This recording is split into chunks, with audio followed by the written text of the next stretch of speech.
love of snow is not just you know, to ski through on the side of a mountain. You're obviously very interested in preserving it, taking care of it.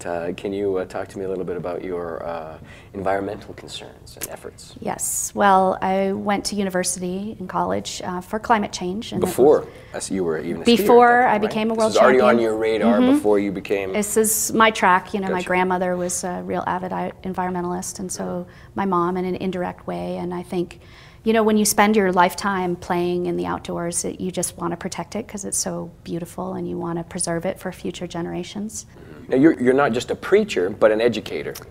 And I'm not even a preacher or an educator. I actually consider myself like a doer. My big mission is to walk the talk, and I think that's what's really missing in our movement. One is too much focus on the science of climate change, because who really cares? You know, if we can save money, then we can talk to everybody on this planet about climate change, because we don't have to talk about climate change. Right, so when you say save money, explain that. You're saying here are ways that you can actually save money. Yes. Because you're consuming less energy. Right, and so what I've done over the last 10 years is I calculated my carbon footprint 10 years ago, and I thought, oh, well, you know, I'm so green, and I calculated my carbon footprint, and it was terrible. It was almost 20 tons what the US average was, and so I wanted to walk through how I was going to reduce my carbon footprint. 20 tons? Yes. And what was the US average? Mine was almost 17 tons. 17 US tons. average is 20. Okay, so European average is 10. Right. And where we need to save our snow is 3. So if you were going to walk me through the process. Yes. And let's say I'm fancying myself as being right. relatively green. I'm sure I'd be shocked. How would you coach me through that? Well, you can go on a carbon footprint website. You know, a simple one to remember is carbonfootprint.com, and then you enter in your utility bills, how much you travel, where you fly, what cars you rent, public transportation you take, what you buy.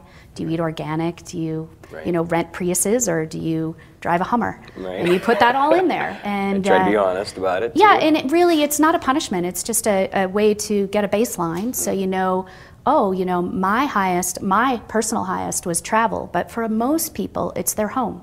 So what do you want to start with? Instead of like grasping at straws and throwing darts at being green, you want to start where you're the highest. So rather than just go out and grab a bunch of solar panels and slap it on my house, Absolutely. You're saying, you know, figure out Yep. what your current energy burn rate is. Yes. And then reduce it in half is your goal, and I walk people how to do it. The first 30% reduction is really quite Pretty easy. quick. It's like changing light bulbs, turning your computer off at night, getting surge protectors, inflating your tires of your car. Really keeping them so they're not getting too soft. 800,000 barrels of oil a day we could save by just inflating our tires. Just unnecessary low tire pressure. We throw out 800,000 barrels a day. A day, and we throw out 60 million coffee cups a day. So figure out what your carbon footprint is. Then figure out how you can actually use less energy. Reduce, reduce, reduce. And by, you know, unplugging things, turning things off, that first 30% you think comes very really easily. Naturally. And then the last thing, you gave me an acronym before. Yeah, it's CROP, so calculate. C, R, reduce, reduce. O, carbon offsets. And P? P, produce your own power. So what, do you need a bicycle in your house to run your television? What are you talking about? Well, that really is, once I was able to reduce my carbon footprint for my travel, for my house, for my secondary carbon footprint, then I looked at, you know, what can I do to produce my own power locally? But really trying to not emphasize the P, but more emphasize reduce, reduce, reduce. And getting, if your electric bill is $100, once it's down to 50, then you can put solar panels on your house. And the great thing is not only have you saved $50 a month for, say, 10 years, so you've made like a savings account for those solar panels.